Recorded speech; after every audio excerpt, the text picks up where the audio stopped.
Before connecting your Targus dock, ensure your laptop's USB-C port supports USB-C Alt mode or Thunderbolt 3.4. This is crucial for video output and data transfer.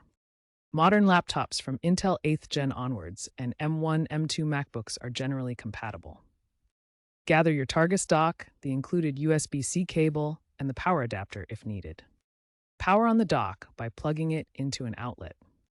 Next, connect the USB-C cable from the dock to your laptop's USB-C port. For Thunderbolt docks, use a certified 40 Gbps cable for optimal performance.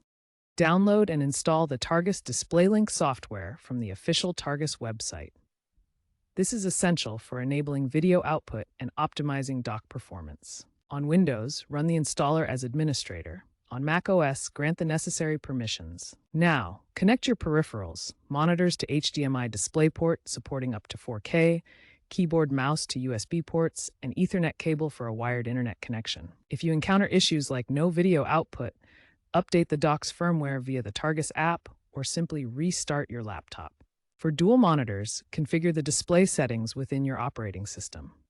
Also, confirm pass-through charging is enabled in your laptop's settings if supported. Always use official Targus cables to avoid any potential data transfer bottlenecks or hardware damage.